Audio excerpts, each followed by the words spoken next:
కాకి చేసిన పనికి 4 ఇళ్ళు అగ్నికి ఆగుతాయి. ఇదేంటి 4 ఇళ్ళు అగ్ని ఆగుతవటం ఏంటి? కాకి ఏదో ముందస్తు సమాచారం చెప్పింది. గతంలో మనం చూసాం. చుట్టాలొస్తున్నారు, లేకపోతే కాకి అరుస్తుంటే చుట్టాలొస్తున్నారు. ఇది వింటుండేవాళ్ళం. కానీ ఆ కాకే 4 ఇళ్ళకి నిప్పు పెట్టింది. ఎట్లా అంటారా? కాకినాడ జిల్లాలోని గరివిడి మండలంలో కోనూరు అనేటువంటి గ్రామంలో కార్తీక మాసం సందర్భంగా ఒక ఇంటిపై అయితే మన డాబాపై దీపాన్ని వెలిగించారు. వాళ్ళ వెసులుబాటుని బట్టి అక్కడ దీపాలను వెలిగించారు.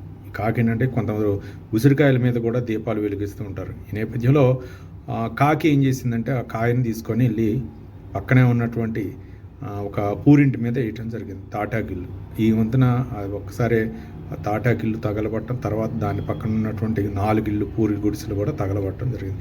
ఫైర్ సిబ్బందికి సమాచారం అందడంతో వాళ్ళు వచ్చి వాడిని మొత్తానికైతే మాత్రం అక్కడ గ్రామస్తులు చూస్తుండగానే ఆ కాకి అయితే మాత్రం ఆ దీపాన్ని తీసుకెళ్ళి ఆ పూరింటి మీద. దీంతో కాకి చేసిన పనికి అయితే మాత్రం వాళ్ళు లబోదిబోం ఒత్తుకుంటున్నారు. కాకి ఇట్లాంటి పనులు కూడా చేస్తాయి అని చెప్పేసి మొత్తానికి కాకి చేసిన పనికి 4 ఇళ్ళు పూరిళ్ళు దగ్ధమయ్యాయి. ఫైర్ సిబ్బంది సకాలంలో స్పందించి మంటలు ఆర్పిడి. మరి ఆస్తి నష్టం దానికి సంబంధించినటువంటి ప్రభుత్వం ఏ విధంగా ఆదుకుంటుంది, కాకి పని ఇదని చెప్పేసి చాలామంది చెబుతున్నారు. కాబట్టి మరి కాకిని శిక్షిస్తారా, కాకి దొరికిద్దా ఏదనేది చూడాలి. కాకి మీద కేసు నమోదు చేస్తారనేది కూడా మనం వేచి చూద్దాం.